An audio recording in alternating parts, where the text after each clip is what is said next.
আসসালামু আলাইকুম। আশা করি আল্লাহর মতো সবাই ভালো আছেন, আমিও ভালো আছি। রোস্টের মুরগি আনা হয়েছিল, তো মুরগির পিসগুলো কেটে নেওয়া হয়েছে, অবশিষ্ট অংশগুলো রান্না করা হচ্ছে। তেলের মধ্যে মাংসগুলো ভালোভাবে ভেজে নেওয়া হচ্ছে যাতে গন্ধ না থাকে।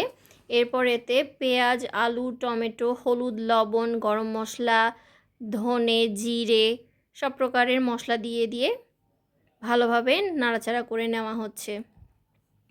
আরও ভাজা ভাজা করে নেওয়ার পরে মাংসগুলো একটু পোড়া পোড়া হয়ে গেলে তারপরে এতে পানি মিক্সড করে দেয়া হবে। মাংসগুলো ভালোভাবে নাড়াচাড়া করছে। আমার মা রান্না করতে করতে মশলা দিচ্ছিল, আর আমার ছোটো বোন রান্না করছিল, সে একটু শেখা ট্রাই করছে।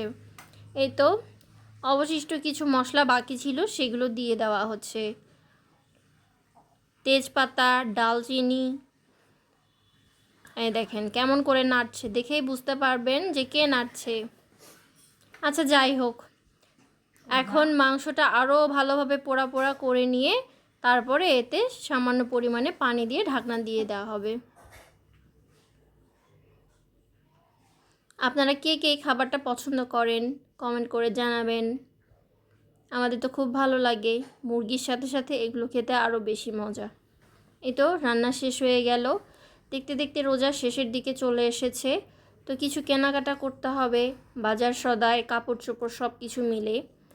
তো আজ বাজার থেকে আব্বু অনেক কিছু নিয়ে আসছে, আদা রসুন, গাজর, বিভিন্ন প্রকারের সবজি।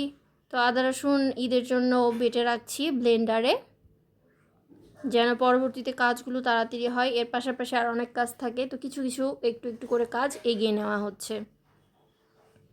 এই তো সারাদিনের মোটামুটি কাজগুলো কমপ্লিট হয়ে গেল। ইফতারি শেষে সবাই মার্কেট গিয়েছিলাম, মার্কেট থেকে চলে আসলাম। অনেক ভিড় ছিল তাই ক্লিপ নেওয়া হয় নাই।